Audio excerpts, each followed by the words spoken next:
não parar, não precipitar e não retroceder. Então dizer para esse cara, sabe quando nós vamos parar? Nunca.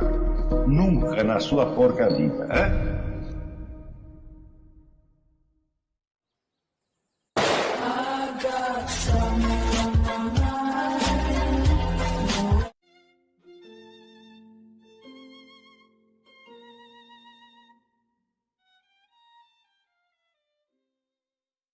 E aí pessoal, o nosso canal sempre tentou ajudar vocês na busca pela verdade, através dos vídeos e dos ensinamentos do professor Olavo de Carvalho. Não são só vídeos que a gente coloca aqui no YouTube, na nossa comunidade a gente também coloca artigos e textos do nosso amado professor. Espero que estejam gostando e quem puder, ajude o nosso canal, compartilhe ou apoie se puder. A gente está aqui desde 2012, sempre fazendo esse trabalho e sempre tentando ajudar. Que Deus nos abençoe a continuar. E obrigado a todos. Fiquem com o vídeo. Então, por isso que a história do conhecimento tem que ser também a história da ignorância, daquilo que foi perdido. Então, vamos dizer, com o advento dos computadores, a coisa se torna, por um lado, você tem a capacidade de acumular dados, uma quantidade muito maior do que no tempo que tudo era anotado no papel, mas provavelmente você vai esquecer com mais facilidade. Eu observo isso em mim mesmo. Tem coisas que eu descobri pesquisando na internet e que eu deveria saber, mas daqui a pouco eu não sei mais. Eu tenho que voltar lá. Felizmente é fácil voltar. Quer dizer que todo instrumento que te ajuda a fazer alguma coisa tira de você uma habilidade anterior com a qual você se virava sem esse instrumento. Não é isso? Então, por exemplo, quando os americanos aqui foram ocupando o oeste, eles notavam que o índio era capaz de andar dias e dias e dias e dias sem parar. Por quê? Os índios não tinham cavalo. Né? Foram os brancos que trouxeram os cavalos. Né? Daí garanto para vocês que a capacidade de andar do índio foi diminuindo, diminuindo, diminuindo. Se você pegar hoje o índio, anda 2 quilômetros, ele está cansado. Então, isso quer dizer que a leitura tem lá os seus problemas. Não é isso? E você ganharia muito se, em vez de confiar muito na leitura, você também puxasse pela memória. Por isso que naquela famosa prece do estudante, Santo Tomás de Aquino pede a Deus a capacidade de se concentrar para entender e a capacidade de reter. Daí um conselho que eu dou para você: nunca leia nada que você não pretenda guardar na memória para sempre.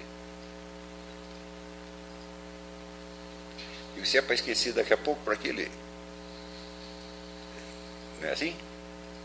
Então isso quer dizer, evidentemente, ler menos, né? E ler somente coisas que lhe pareçam ser suficientemente valiosas para ser guardadas na memória. Eu tenho coisas que eu li 40, 50 anos atrás, então, claríssimas. Tem coisas que eu li a semana passada, eu esqueci. Sobretudo notícias de jornal. E esse é um dos meus maiores problemas, porque comentário jornalístico, você cita notícias, mas você não lembra mais onde você leu.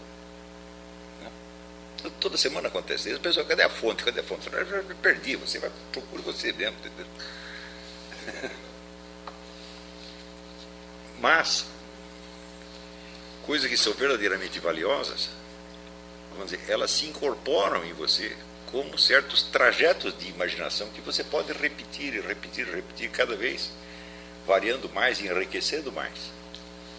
Certas imagens literárias que vão lhe ocorrer milhões de vezes para lançar luz sobre alguma situação vivida. Então você tem um repertório dessas imagens, né? Isso faz parte da criação da sua personalidade. Isso, evidentemente, é mais importante do que qualquer, aspas, técnica de leitura. Não que eu despreze as técnicas de leitura, mas as técnicas são apenas o como, e o como se baseia num porquê ou num para quê. Quer dizer, depende tudo depende da motivação com que você está lendo. Se a motivação é realmente guardar isso para sempre, dizer, não, isso aqui é vitalmente importante para mim. Então eu incorporo aquilo no meu modo de ser. Certos parágrafos que você lê, que você não vai esquecer nunca mais, como ontem eu mencionei o negócio do Aristóteles, de Deus como noesis, noésios, consciência da consciência. É uma coisa que impacta em você e nunca mais você esquece.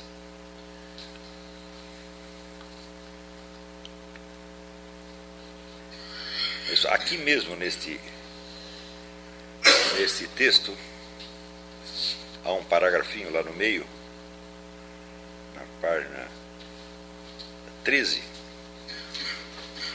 no fim, onde ele explica o que é o espírito. Foi nesse livro que pela primeira vez, acho que eu tinha o quê, uns 17, 18 anos, quando eu li esse livro a primeira vez. E pela primeira vez eu tive uma noção de que existe, para além do mental, quer dizer, o que se passa na nossa mente, e daquilo que se passa no mundo exterior, do mental e do físico, existe uma terceira coisa. E essa terceira coisa chama-se o espírito. Por exemplo, eu vejo uma figura quadrada e entendo que ela é quadrada, que ela tem 4 lados e 4 ângulos iguais. Mas aonde que eu percebi isso? Eu pensei isso na minha mente. A minha mente não produz aquele quadrado, eu estou vendo o quadrado. Então, o quadrado não está na minha mente e o que está na minha mente não está no quadrado. Quando eu digo que a minha ideia do quadrado é verdadeira, onde está a veracidade disso? Está na minha mente ou está no quadrado? Ela é uma terceira coisa que conecta as duas. Isso é que se chama espírito. Quer dizer, toda a dimensão da veracidade ou falsidade é sempre espiritual. Não é nunca psíquico nem físico. Simplesmente não é possível, porque aquilo que é psíquico está apenas na sua mente. E o que é físico está fora da sua mente. Não foi você que produziu. Então, esta é uma noção que eu adquiri nesse texto aqui. Pela primeira vez. Claro que depois eu estudei mais a respeito, pensei muito. Mas, este parágrafo, se esse ensaio valesse só por esse parágrafo, já teria feito uma contribuição, pelo menos à minha educação.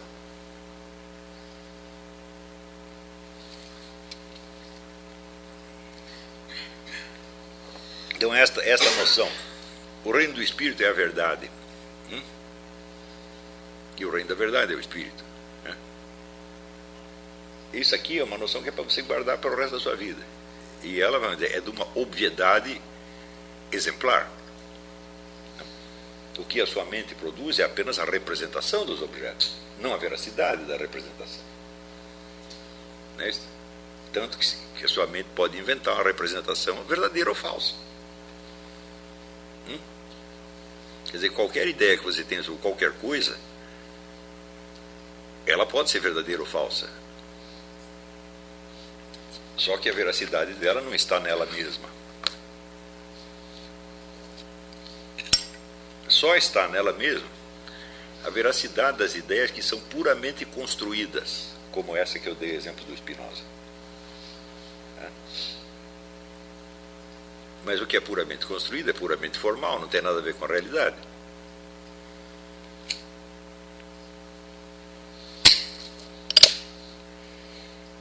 Então, bom, vamos continuar lendo aqui.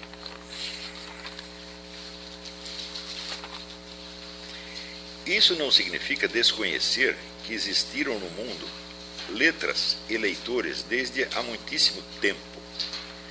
Se damos crédito a Hermann Wirth, o homem escreveu desde há 20.000 anos. Tal assertiva, como pode imaginar-se, está longe de ser demonstrada, no que pese a ingente soma de dados e argumentos de que se serve o autor de Der Aufgang der Menschheit, quer dizer, o emergir da humanidade. Mas o que hoje já parece muito provável é que a escrita tem uma remota origem europeia, Os fenícios, a quem se reputava até pouco tempo como indiscutíveis inventores do alfabeto, hoje tendem a ser considerados só como autores de uma reforma prática do alfabeto. Não é meu propósito considerar os antecedentes da escrita, da leitura e dos meios da sua difusão. No entanto, já que me referi ao passado, vou recordar um fato histórico muito conhecido, porém pouco apreciado, relativo tanto à leitura quanto à cultura. Ainda que a invenção do papel barato e depois a da imprensa tenham facilitado grandemente o desfrute das letras, à Idade Média, época em que se estimou o livro como em nenhuma outra, devemos o amor à leitura e à conservação e transmissão dos tesouros literários da antiguidade. Veja que ainda nesta época, né, as cópias dos livros eram poucas. Quer dizer, você não tinha uma cópia do livro, tinha que ser feita letra por letra, à mão. E foi assim que estudaram São Tomás de Aquino e Duns Scotus e todos os outros estudiosos da época. Isso quer dizer que você não tinha uma cópia do livro a qualquer momento para consultá-lo. Se você tivesse uma ou duas cópias numa universidade, era muito. E podia ser que quando você quisesse consultar o livro, estava um outro estudante ou outro professor consultando. Então, o esforço de memória nessa época ainda era o mesmo que era no tempo dos gregos e romanos. E foi justamente isso que permitiu que eles, naquela época, construíssem aquelas catedrais de ideias que se chamam as sumas. Uma suma teológica, suma contra os gentios, etc, etc. Então, quando você vai ler essa gente, você não esqueça que você está lidando com o sujeito que tem uma memória 100 vezes mais poderosa do que a sua. E que ele, quando escreveu uma palavra, quando ele chega no capítulo 53, ele lembra tudo que ele escreveu nos capítulos anteriores. E está tudo interconectado. Né?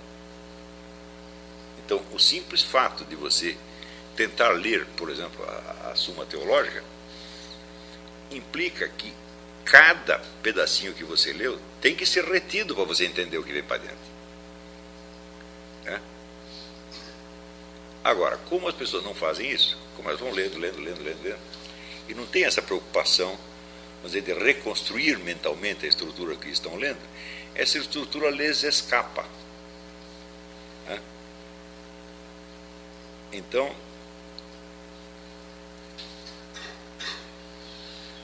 você não chega a ter a verdadeira compreensão da coisa, porque essa compreensão só se dá no nível que a gente chamaria contemplativo, no sentido em que explica Hugo São Vítor a distinção entre pensar, meditar e contemplar. Esse é um texto que eu acho que tem, está né? Mas não tem no próprio Seminário de Filosofia? Eu acho que tem. Se não tiver, está no cristianismo.org.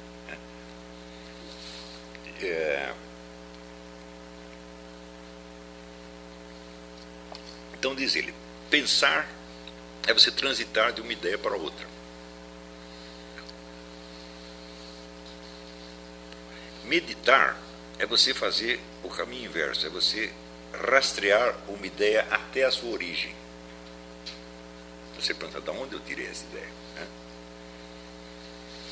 E contemplar é você observar simultaneamente toda uma rede de meditações, como se fosse um edifício, uma catedral. Portanto, já não é em sequência, é tudo junto. Eu acho que você só entende uma coisa como a Suma Teológica quando você chega nesse ponto. Você está vendo a estrutura inteira da catedral que o homem construiu. E quando você vê essa estrutura inteira, você vê que você realmente não precisa concordar com cada pedacinho. Que dentro daquele conjunto, todas as eventuais deficiências, eu não conheço nenhuma, mas deve ter, tá certo? De partes, não tem importância, porque estão integradas no conjunto. Isso se aplica, na verdade, a toda e qualquer filosofia. A filosofia tende, vamos dizer, a uma unificação, sempre. Né? Então, isso quer dizer, e primeiro você lê as ideias do fulano pela ordem que está escrita. Né? você transita de uma ideia para outra. Depois você pergunta, de onde ele tirou isso? E você tem que rastrear a raiz disso na experiência, na sua experiência imaginativa, como um modo de você tentar alcançar o que foi a experiência real dele, né? Depois que você fez isso muitas vezes, com uma ideia, com outra, elas começam a se articular e formam um conjunto. Note que esse conjunto não se identifica com a exposição seriada. A exposição seriada, ela só existe porque nós só podemos escrever uma palavra de cada vez. É? Mas, certamente, o autor, quando estava escrevendo a primeira linha do seu livro, ele já tinha ideia da estrutura do conjunto. Ou seja, ele sabia tudo aquilo ao mesmo tempo. Aquilo que você está aprendendo em série, né, é aquilo que o autor vislumbrou como um conjunto num relance.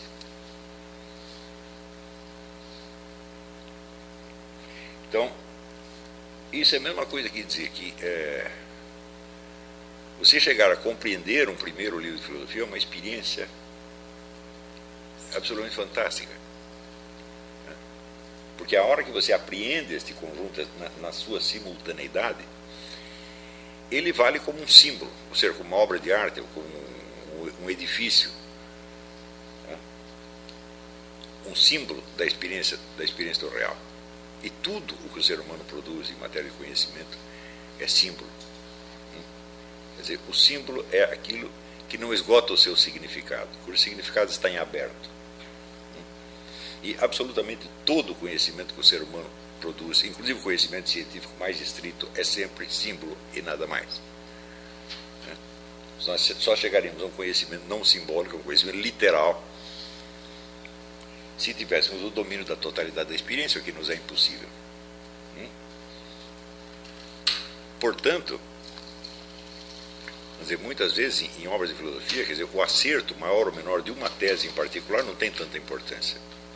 O que tem importância é o lugar dela nesse conjunto e a validade e a força desse conjunto como símbolo através do qual nós ampliamos a nossa visão da realidade. Ou seja, as obras têm sua importância principalmente pelo seu valor pedagógico ou heurístico, por aquilo que elas nos fazem ver, por aquilo que elas abrem para nós e que às vezes não está nem escrito nela, através dela você vê mais coisas. É isso? Então, existem obras que podem abrir o seu horizonte durante algum tempo e depois acaba, o seu potencial dela acaba, e outras não acabam nunca. É o exemplo dos diálogos de Platão, dessas notas de Aristóteles, do São Tomás de Aquino e outros. Quer dizer, eles têm um potencial revelador infinitamente maior do que aquilo que está escrito neles. E esse potencial revelador se manifesta, ele aparece para você quando você já tem a compreensão contemplativa daquele conjunto. Né? No começo, isso aí é muito trabalhoso, mas com o tempo isso vai sendo automatizado, por assim dizer. De modo que aumenta, inclusive, a sua capacidade de antecipar a forma do conjunto. Quando você lê um pedacinho, já começa a aparecer vagamente aquela totalidade por trás de você. Claro que depois você vai conferir pelo texto se é isso mesmo, né? Mas muitas vezes essa antecipação dá certo. Quando você chega a esse tipo de compreensão, então aquilo se incorporou em você de uma vez para sempre, você não perde mais aquilo. Então, compreender aqueles aspectos da realidade, perceber a realidade através desse símbolo, se torna uma operação natural para você. É parte da sua personalidade agora.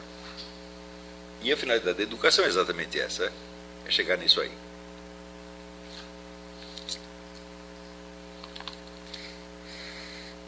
Vamos lá.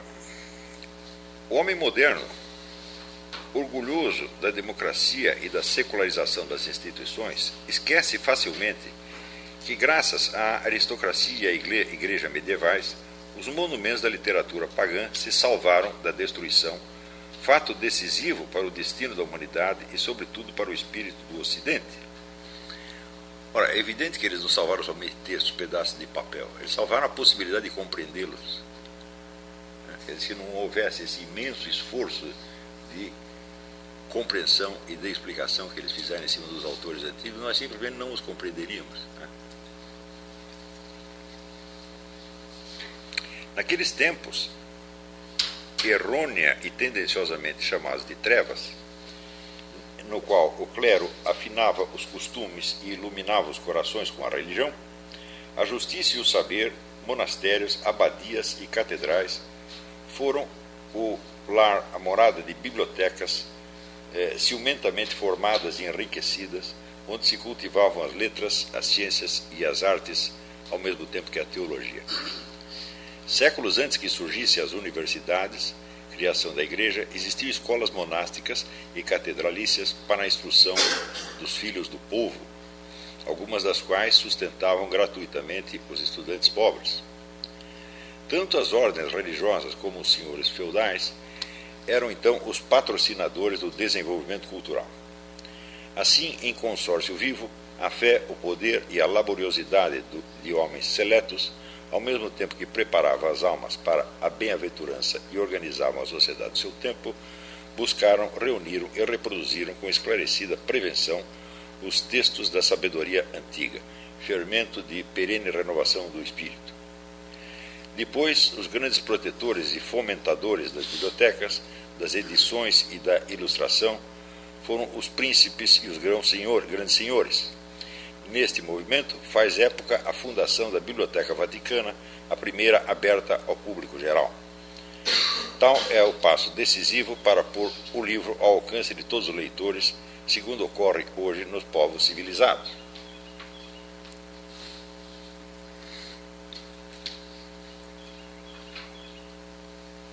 Parágrafo 1. O escritor e o leitor.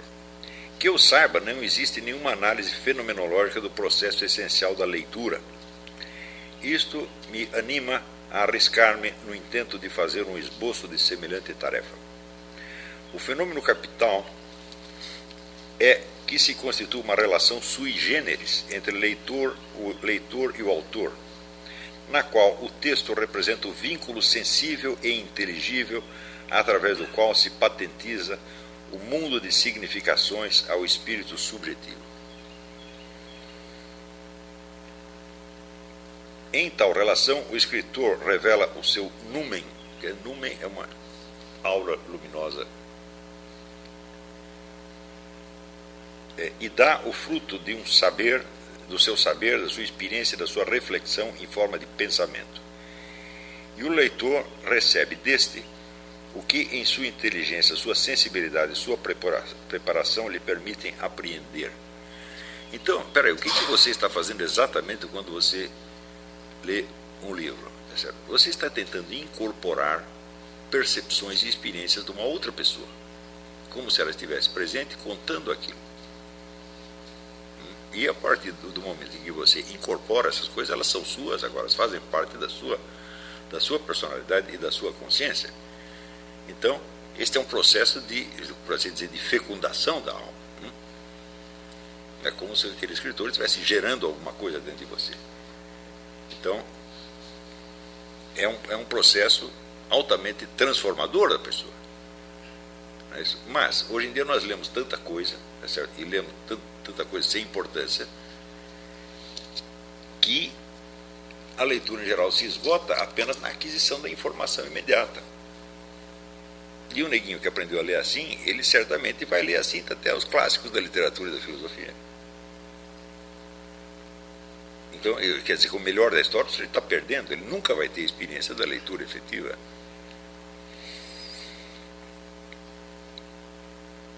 De sorte que o autor desempenha a sua função na medida em que logra expressar o elemento original do mundo significativo, e o legente cumpre tanto melhor o seu objetivo quanto mais se entrega à intenção expressiva do autor. Então esse é o aspecto passivo da coisa. Você tem que se deixar conduzir.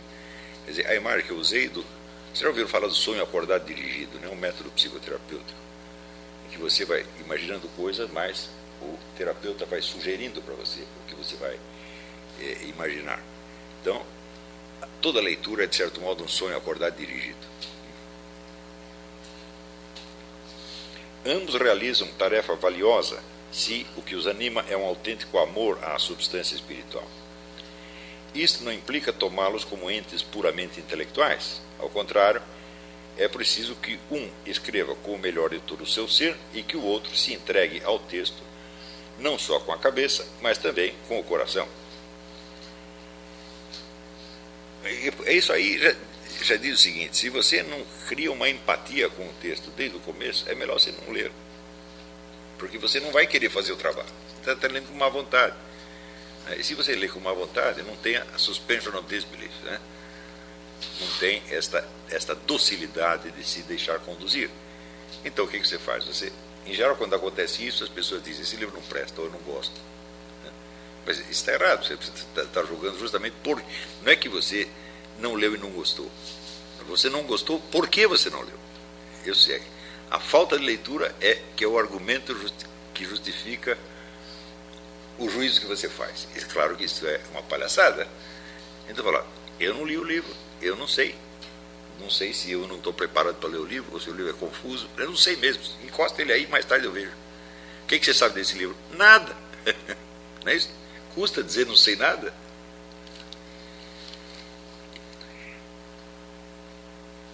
O importante é que no primeiro, no escritor, o amor à substância espiritual não seja adulterado pela vaidade, pelo interesse e pelo ânimo tendencioso, e que no segundo, os sentimentos de admiração e dileção para com o autor não o privem de objetividade nem de crítica, com a diferença que a objetividade e a crítica têm que vir depois.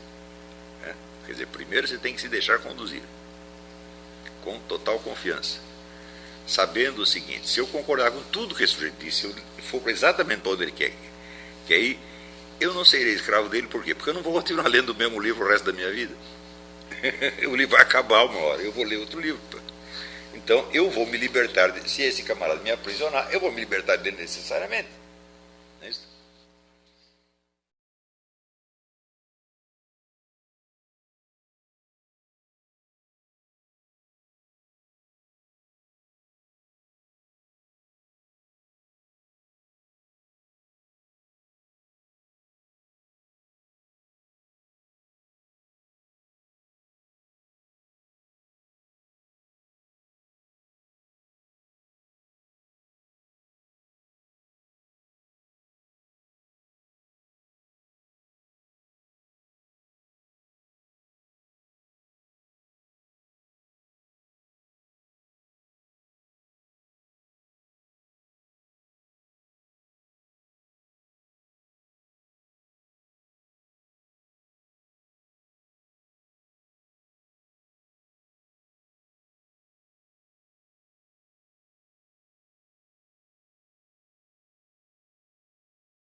Espero que tenham gostado do vídeo.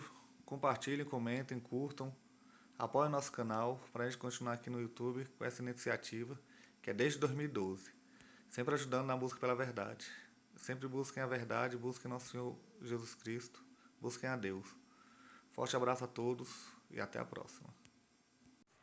Não parar, não precipitar e não retroceder. Então dizer para esse cara, sabe quando nós vamos parar? Nunca. Nunca na sua porca vida. Não parar, não precipitar e não retroceder. Então dizer para esse cara, sabe quando nós vamos parar? Nunca. Nunca na sua porca vida. não parar, não precipitar e não retroceder. Então dizer para esse cara, sabe quando nós vamos parar? Nunca. Nunca na sua porca vida. Né?